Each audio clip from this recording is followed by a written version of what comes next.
Hi, everybody. Hello, I'm Ryan. I'm Bethany. And we are Ryan and Bethany Board Game Reviews. And today we'll be talking about Leaf. This is designed by Tim Eisner, the artwork is by Angela Rizza, and it is published by Weird City Games. Alright, so if you've ever gone for a walk through a forest in the fall, nothing is more beautiful than that. Everything's changing colors, leaves are kind of gently falling to the ground, there's leaves all over the ground. This is the time where we're raking, all that stuff. In this game, what we're doing, though, is we're acting as kind of the spirit of the wind. We are competitively blowing these leaves on the ground to make these various patterns. And the way you lay them out is going to give you various actions and special abilities. All right, let me give you a quick overview of how to play. All right, here's our starting setup for Leaf. Every player is going to get these little player aids over here.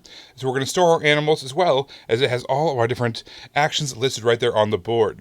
So we have our starting leaf out there.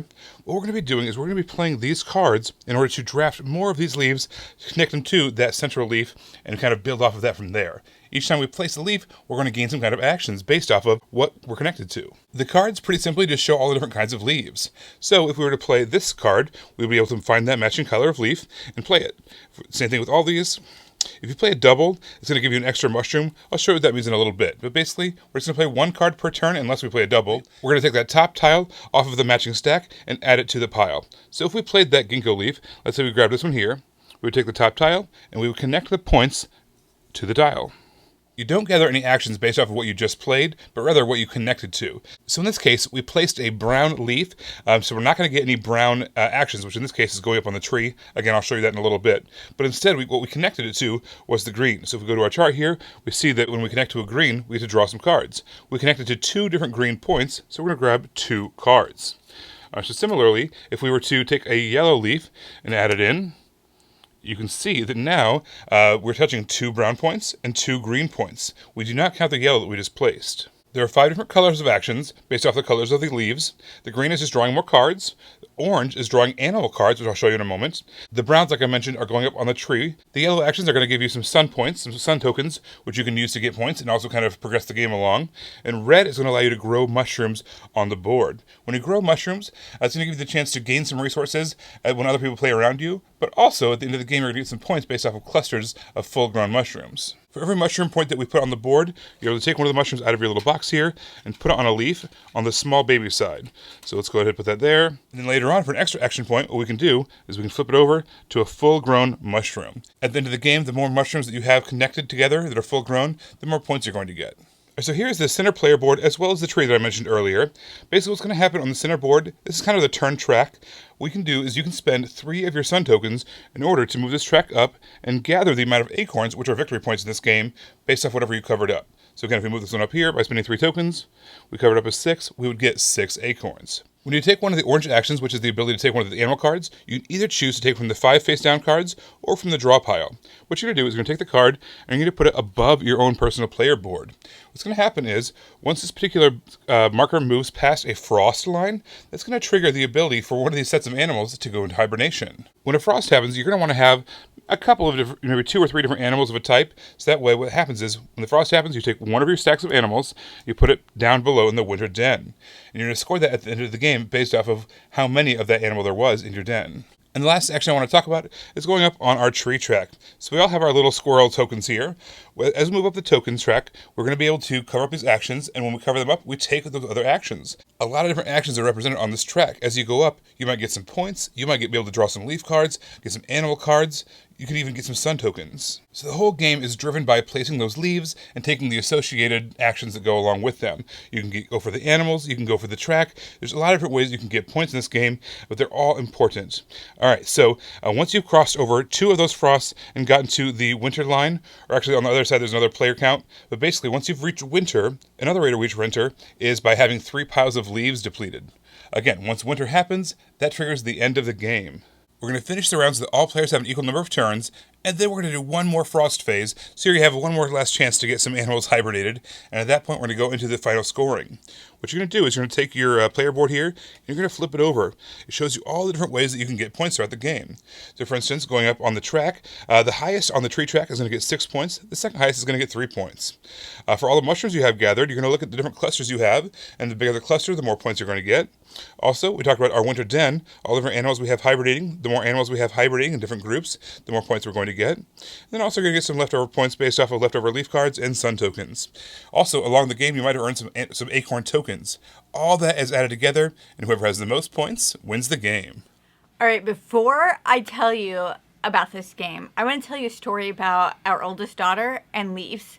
So we're sitting at the table. It's like, I love this story. Anyway, we're sitting at the table, and outside the leaves were falling, and it's just like so pretty. So I kept staring outside, and she kept turning like this because she thought I was looking at something, and I was looking at the leaves. And eventually, I explained to her, "Hey, kid, I'm just watching the leaves fall because I think it's really pretty." And she goes, "Wow, Mom, you're like really boring." So I'm going to be thinking of that when I play Leaf. It's just really funny. I enjoy that, just sitting watching the leaves fall. But so the components of this game were phenomenal. They looked really cool. The leaves look really cool, and you're spreading it out so it looks cool when the game is over. You have this, you almost don't want to pack it up right away because it just like looks really neat on the table. The components are awesome, and we are able to play with the deluxe version, and it had this resin coated wood pieces, super chunky, looked even cooler if you could do that, which they did, and you can. It was an amazing game to look at.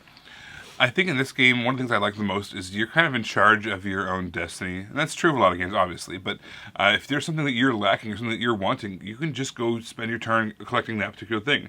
If you're running out of cards, you better get some cards. If you are really wanting to move up on the tree track, okay, go connect to the tree track in the best way you can. Now, there are some turns where maybe you're just looking for, this spot's too good. I can't not place there because I'm going to get a ton of action points if I place this one particular spot. But in general, you're in control of whatever you're lacking. You can go get that thing. Yeah, which I really enjoyed. Yeah, and this game is, after you learn it, it's fairly language independent. And one of the things that's nice about that is you can play with younger children. We are playing with our 6-year-old, so we were a team. She wanted to play with me, so we were playing as a team, and I'm like, should we do this or should we do that? And at one point, I wanted to play a card. I can't remember what it was, on red. I don't remember what I wanted, but she was like, no, this is our last card. We have to play on green. We need more cards. And I was like, you're right. We do need more cards. But that was just a sign of how easy the gameplay was, that not only did my 6-year-old understand what was happening, but she was able to tell me what we needed to do because of the game, because she knew we'd get those negative points and she didn't want them, and we needed more cards. She totally got it.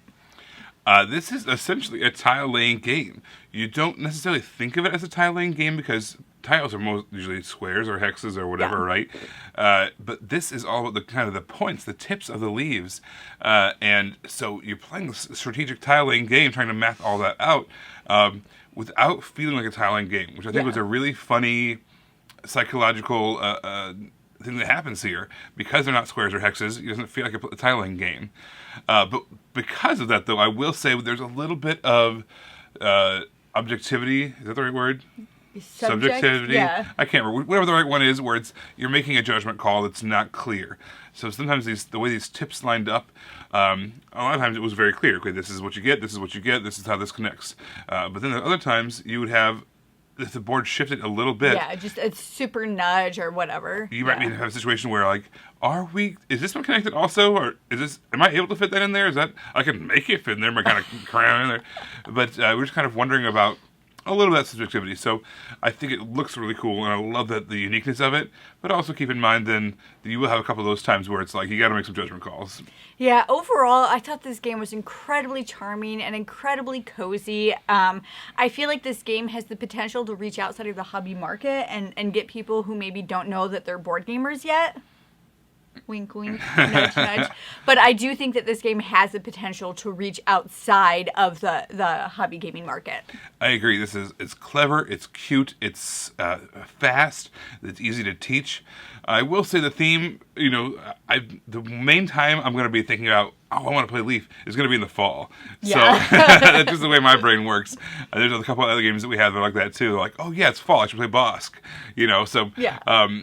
You can play it any time of year, obviously, but it's just I'm going to be thinking about it more in the fall. This is a cute one. Everybody, thank you so much for watching. Don't forget to click subscribe so you can see our videos as they come out. Until then, you can find us in all of these places. You guys, thanks for watching, and we will see you next time. Bye. You guys, thanks so much for watching. This game was provided to us by a publisher in exchange for a fair and honest review. And if you want to see more stuff, check out over here to see something we think you might like. And over here, we think that YouTube has picked out a great video for you you're going to love. Thanks, guys. We'll see you next time.